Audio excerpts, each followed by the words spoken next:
the last 24-ish hours been like for you? Lack of sleep, I guess. I mean, it's tough day in a way yesterday, but woke up this morning and ready to go to work. What was your emphasis in practice today? I just want to have good pace and get some energy, and I thought touch a little bit on some D zone stuff, and just the biggest thing was just we got to enjoy the competitive part of the game and get up to speed that way. What was your reaction when you found out yesterday where you're probably prepping for the next Rockford game and now you're trying to get together, what you're going to do today at the first practice? Yeah, no, I think there was a lot of, your head's kind of spinning, right? And there's a lot of different directions, and you're going with everything, and just trying to kind of focus on, okay, what are we trying to get tomorrow? Like, what's practice going to look like tomorrow? What's the message going to be to the group? And that was probably the biggest thing once everything settled down. This is a team with a lot of veterans on it. How do you win them over without having NHL head coaching experience?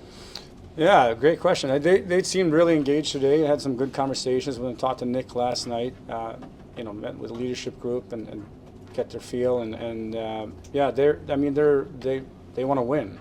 They have pride. They have a lot of them have won cups, and they're not happy with how we were playing, and they want to win. So when you kind of present, we're all in this together for that reason. I think it's a pretty common goal, and they were excited about that. One of the struggles so far seems just offensively getting enough production, especially 5-5 in the cycle, and part of it seems the defense falls back, but also they're giving up less rush chances. What can you implement, or what obviously you don't have a lot of time to change systems, but how do you foresee maybe getting more out of this group? Yeah, I think a lot of times that's a mentality as well, right? So we want to encourage our D to be up in the rush, and we did some stuff like that in practice today, and I think we need to get skating here. We have a team that can move, and we have some guys that can really fly out there. So try to play to their strength, but just encouraging guys to be up the ice more, and defend on the front of our foot with our forecheck and be up versus waiting. It's nice to have some familiarity with Vlasic and Kaiser and Reichel, some of the guys you worked with down in Rockford. Yeah, no, it was good. Absolutely, they're great kids and they're great players, and it was nice to see them for sure. What does it mean to you to be the first Swedish-born head coach in NHL history? Oh, honestly, I got that question a couple of times, but obviously, I'm happy that we're here, right? And it's, I guess, a neat, part of it, but it's not something that it's not about me either, right? Like, it's about this group and trying to get the best out of this group at this point. But I haven't really put too much time into it, to be honest with you. What do you have to do, you think, to have the job permanently at the end of the year? Win games. I think we want to see progress with a lot of our younger players, right? We want to make sure that we're kind of building off of this and progressing, and that's the biggest thing. Yeah. With Bedard, what have your initial conversations been with him, and what do you think you could do to help him succeed more? Yeah, we talked briefly today on the ice, and we're going to try to get together here, but curious to hear his thoughts a little bit. And he's one of those guys that we got to get him up the ice and get skating, and that's when he's at his best. And we all see what he can do when the puck's on his stick, right? So we got to get him. We got to get a way for him to get the puck in motion. That's the biggest thing right now. One of the players mentioned that one difference they've seen already is that you stop the drill to say what you didn't like and to correct it. What do you say to that, and maybe other nuances that you bring?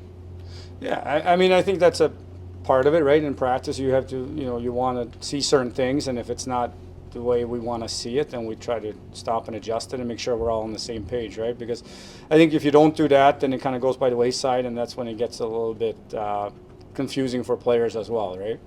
How different is it where in the AHL you're putting the same guy out there and you're trying to teach them, and not necessarily line matching, and you want to win games, but it's not the overall goal sometimes. How different then, I guess, is you, the coach, maybe planning NHL and maybe how you do structure within games your strategies?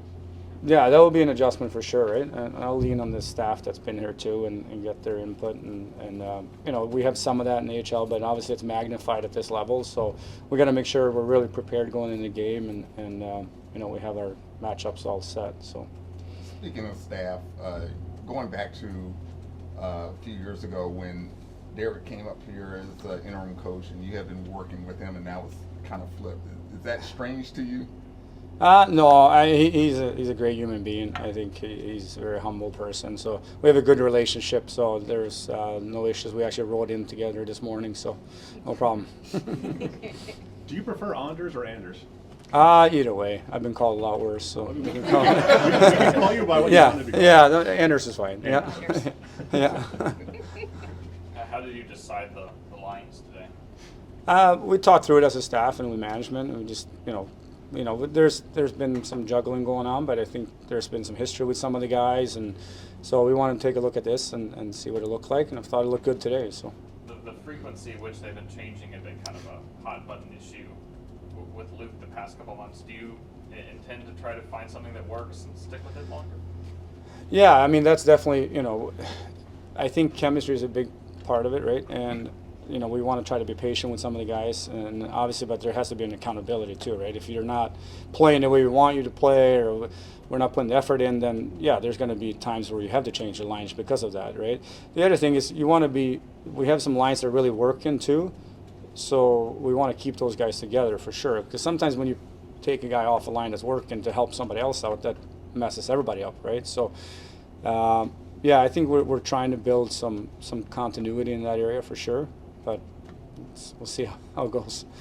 You work with a lot of those Rockford guys like Nazar, or are you going to try to make a case with management that maybe some of them are going to need to come up? Yeah, that's yeah. Well, I mean, it's a dialogue we have internally, right? But yeah, they're doing real well, and they're progressing really well down there, and hopefully we'll see them here sooner or later. This is obviously everyone's dream, but did you feel like you were trending toward this, or did you feel ready as you looked at your progression through, I guess, the organization over the last decade? Yeah, I don't know. I think for me, I've been a real big believer of kind of where my 2 feet are is where I'm going to work and try to get better, and then kind of we'll see what happens. Obviously, like you said, you always want to strive to improve and get up to higher levels. So. It's kind of surreal right now. I'm trying to digest. There's a lot of people even in this room, right? So, yeah. I mean, part of me, I feel like you're ready, but there's also parts. I'm sure we're gonna have to learn a little bit on the fly here, and I think we have a great staff around here to help me out. So I'm really leaning on those guys as well. What did you come to learn about Luke as a person? He's an awesome person. Yeah, I had nothing but a lot of respect for him. I learned a lot from him, and yeah. We all silly like the mayor.